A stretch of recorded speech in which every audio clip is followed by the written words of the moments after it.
Good evening. These are National Debate, the project created by UAPERSHE in co-production with partner organization universities.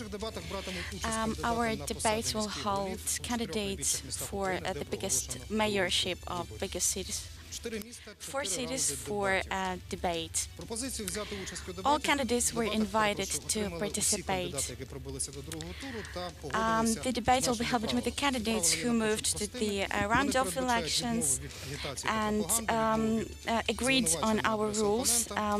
No political slogans, no propaganda. Today is the 2nd of November. We are in Dnipropetrovsk, and I welcome the candidate for mayorship, Boris Filatov.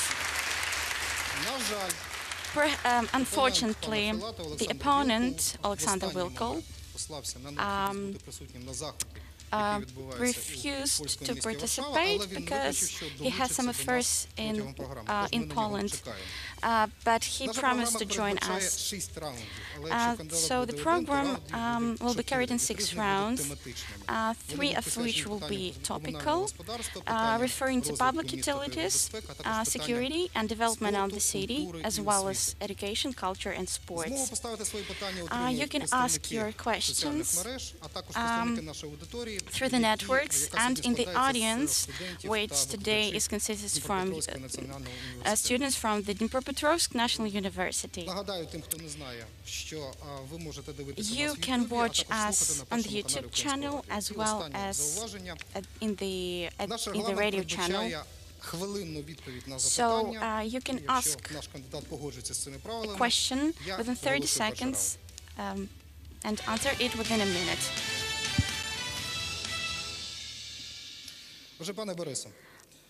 Mr. Boris, during your electioneering, you said that implementation of the so-called decentralization and attraction additional funds to the local budget, you can improve the city as well as to decentralize it.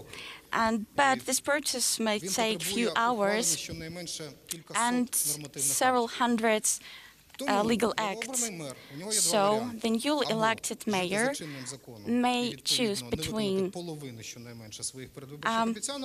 failing to implement its promises, or he will be prosecuted by the general office. So I will follow the laws. So I won't. So I want to. Do you believe that decentralization will be voted for in the parliament, and the local authorities will support this law? Well, I think that when I look at the situation which is in Ukraine, I doubt that decentralization will be voted for. In fact, if the package of laws, of amendments to the law, to the constitution, was voted for, but the discussion of the special status of Donbass is under the process. Well, I accept your answer, and Dnipropetrovsk needs investments to improve the public utilities. Do you think that the country which suffer economic recession, how do you replenish the local budget? I think that I believe in the future, and I have legal grounds that Dnipropetrovsk is one of the cities that replenish the state budget. It's very rich, and we have to seek for our internal funds to improve our housing, our public utilities, and I think that everything will be okay with it. and who will manage to decentralize our authorities. If our budget wasn't corrupted, everything would be okay. We shouldn't attract international investors. I can show you in example that if we provide equal and transparent rules of game, investments will be attracted. Thank you for your concise answer. We can attract to our audience. Does anybody have a question? You're welcome. Tell what will be the first 5 steps at the post of a mayor? Well, I think we can discuss 5 steps within a minute. The first step is full revision and of public utilities. If you go to the shop and want to buy something within 30 hryvnias, you either borrow this money or borrow in your husband, because it's a sufficient fund. During when the political power of my opponent was in power, 76 public objects were bought by my opponent. So the second step will be a revision of state administration. How much can we trust the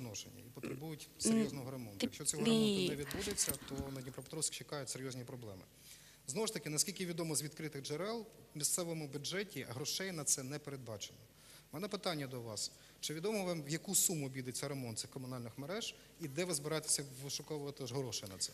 Ну, я вам скажу так, что можно подходить, исходя из того, что нужно сделать в городе полную ревизию и полный как бы рефит всех коммунальных и тепловых сетей. Но, естественно, вы правильно говорите, это просто ужас. То есть то, что происходит в городе, все находится в разваленном состоянии. Однако в нашей программе в том числе предусмотрены альтернативные источники отопления. Мы собираемся в том числе за средства муниципального бюджета устанавливать альтернативные котлы на альтернативном топливе. И самое главное, о чем бы я все-таки хотел сказать, для того, чтобы мы перешли в режим энергосбережения, кроме сетей, мы еще должны заниматься подъездами, дворами, крышами, утеплением фасадов и всеми остальными вещами. И еще бороться с монополиями. О монополизме я могу рассказать, то есть в городе все принадлежит одной финансово-промышленной группе, и это не группа приват. Везде. Є ще питання? If you have any additional questions, you're welcome.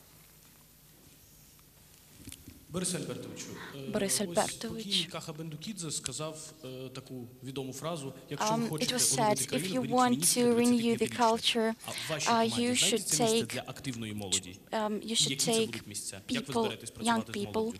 For administration.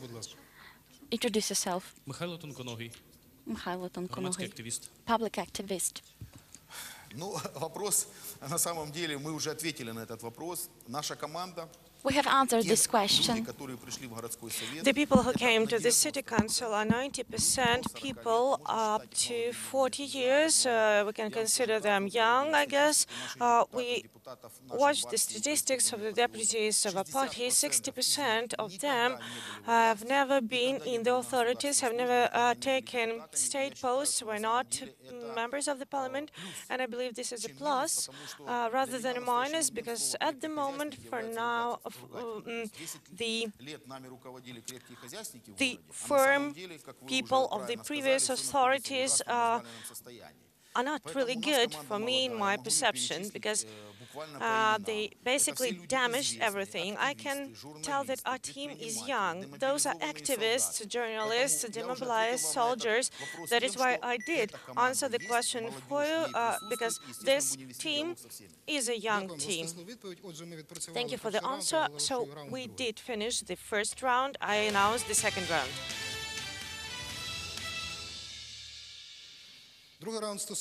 The second round concerns a really important topic, is development of the city and its security, especially near the front city. It's a painful issue.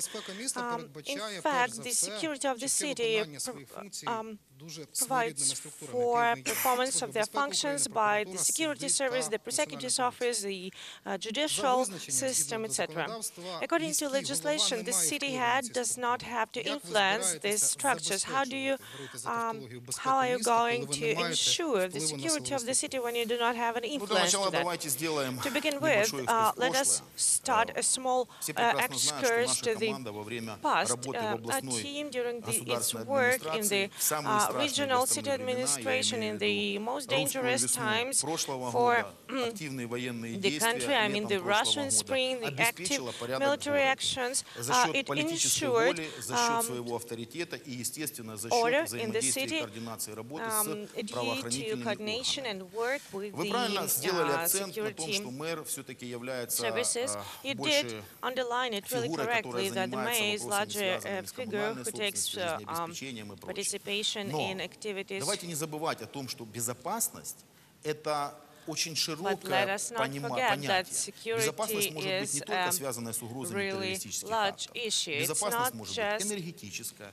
Безопасность может быть связана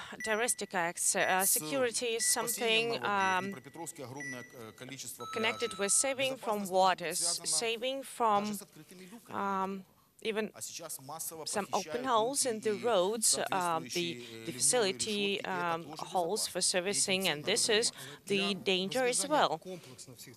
But in order to solve all those issues, some of the mayors offer to involve volunteers to patrol the city. Are you going to implement that? Of course, the municipal guard is existent, but we need to bring it to the order.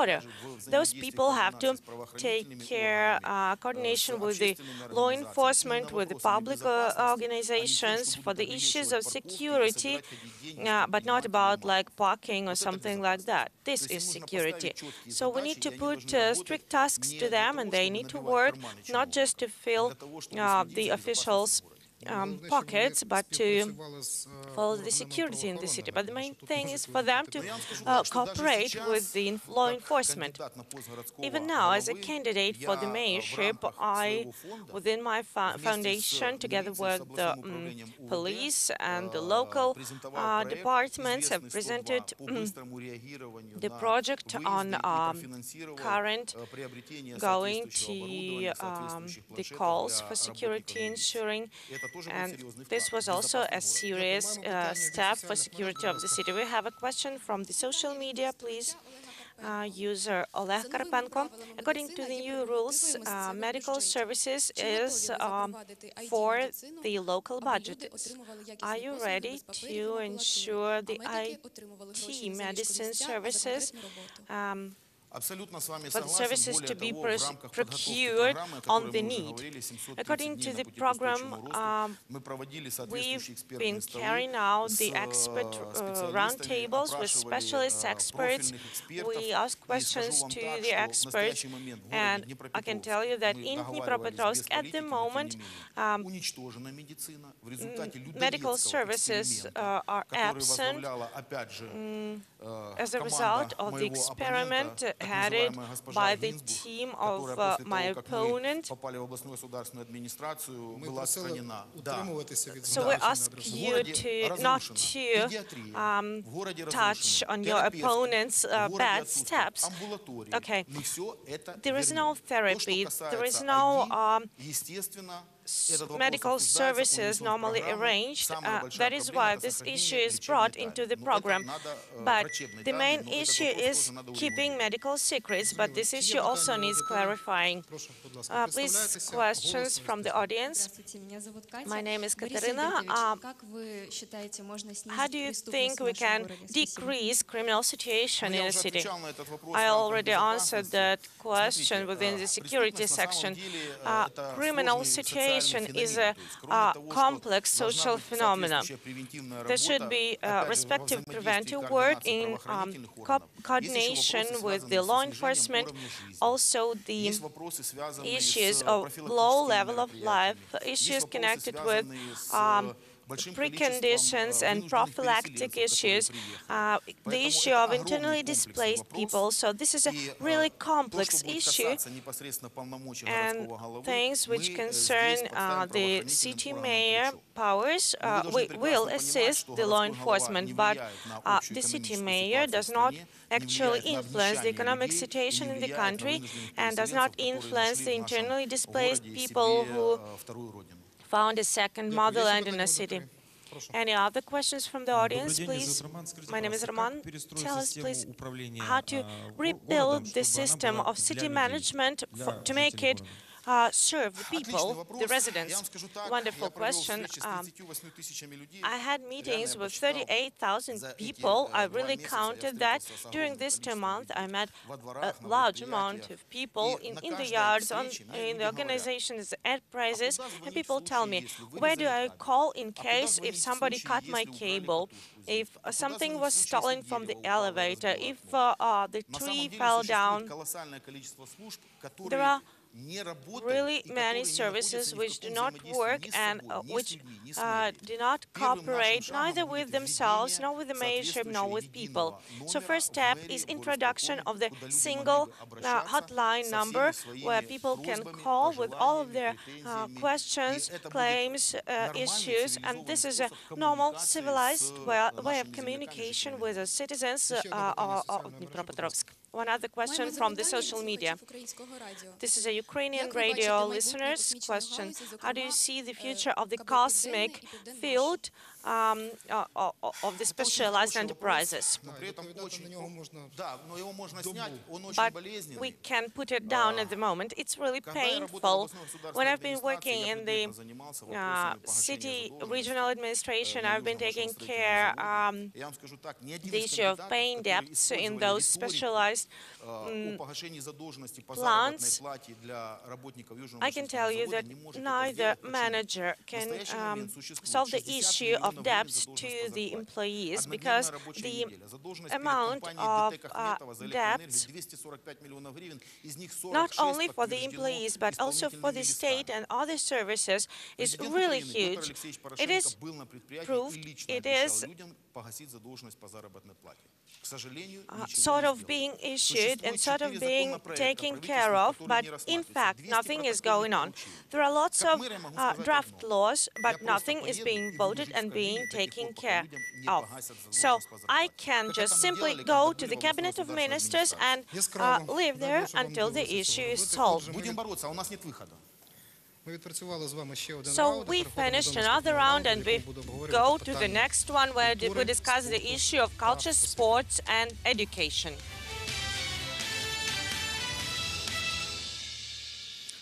Пане Борисе, мене колись вразила цифра, я дивився, що Дніпропетровщина, вона серед лідерів точніше, по переповненості дитячих садочків. Я дивився цифру, яка була в відкритих джерелах на початок цього року. По місту Дніпропетровську на 100 місць дитячих садочків. At the beginning of this year, 141 children were like candidates to those kindergartens. So this problem has become more acute, if it's possible to solve it. So there is not also overwhelming of kids, but also there is problem of transportation of children across the roads. For parents, it's a very difficult and tough issue. We will solve this issue and it will be prioritized. It may seem like pathetic, but we are Ukrainian patriots. And своей программной целью помощь our молодежи, object is to help the youth. It's important because if we want to move forward to the future, our youth and our parents have been prioritized. Another question regarding sports and football arena, which was constructed until Euro 2012, it's not used at full force. So what is the future of this sports construction if you'll become a mayor? As far as I understand, there is no funds for this as well. If we will speak about this construction, it was primarily built under the funding of private persons and financed by the group Privat. I, as a person claimed as a person from the entourage of Privat and dealing with big investors to build the stadium, I refuse to think of it. So the question from the audience. Good evening. My name is Ludmila. How we can change the educational system of the city? What exactly do you want to say? What exactly disturbs you? I'm very concerned about a great amount of specialists and experts, and there is no possibility to employ young specialists. There is a very same question regarding criminals. So the unemployment of young specialists is linked with economic crisis and with the disproportion in specialties. Recently, it's very famous to become advocates or other lawyers. Unfortunately, our technical faculties are not so famous. As a mayor, I may say that our program, our team has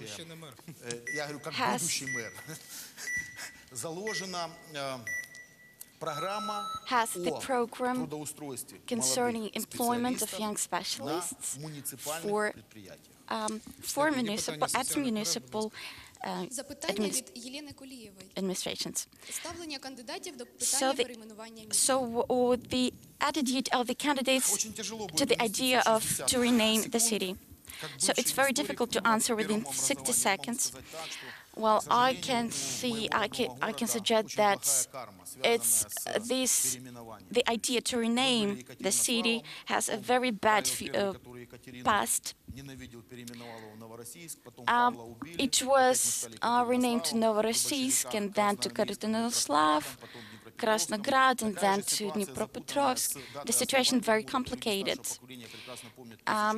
Senior citizens clearly remember that the date of its building is 1776. I will say that currently the city of Dnipropetrovsk doesn't need to be renamed. The era, it's linked to the law on decommunization, but the problem with turning documents is very complicated, so it's not urgent. Once it was said that Dnipropetrovsk cannot you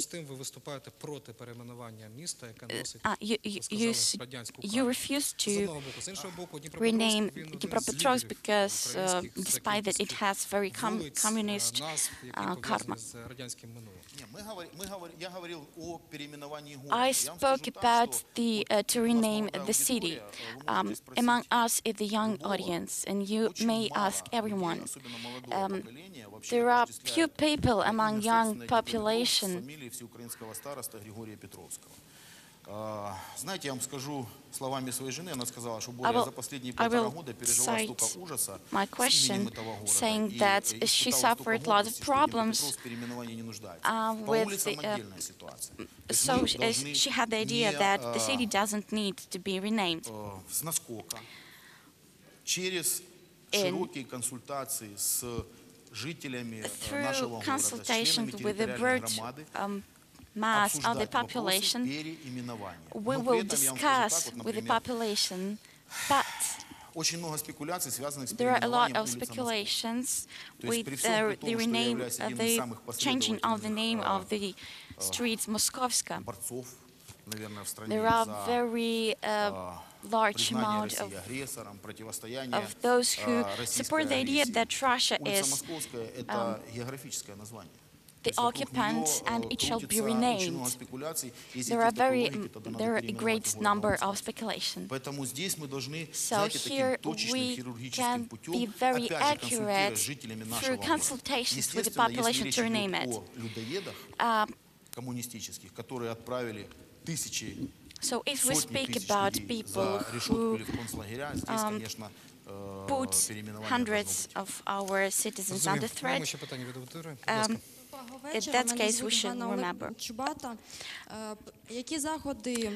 which measures or projects concerning Ukrainian culture you are going to implement in our city. Well, I am a follower, a politician that supports Ukrainian culture, and currently we have successfully implemented camps for children, Ukropchik. These were not only a camp, it was massive events where thousands of children participated, and they were busy national sports. They raised the Ukrainian flag, sang the hymn of Ukraine. Currently, we work with the senior population. We enlighten them with lectures on the history of Ukraine and other related questions concerning Ukrainian church, Ukrainian symbols. We deal with it on a daily basis. Let me remember you that the third round is completed, and we have to be very concise and laconic. So we move to the third round.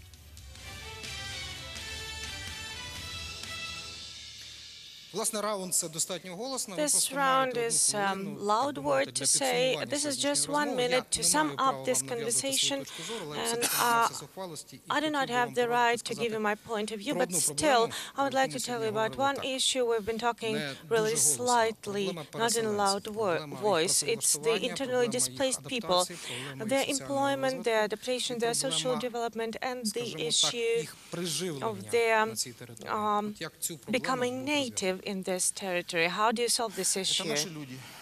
These are our people, these are our citizens, the citizens of Ukraine. That is why when we talk about their adaptation, or as you say, becoming natives here, indeed, we do not have to make them our opponents or people who have different points of view with us. Dnipropetrovsk is a difficult city, and you are not the easy person as well.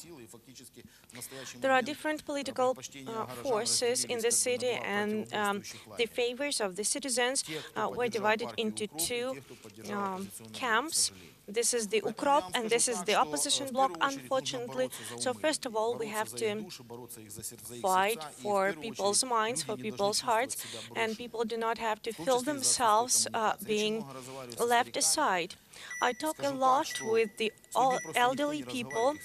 I can tell you that nobody communicates with them. We need to solve this.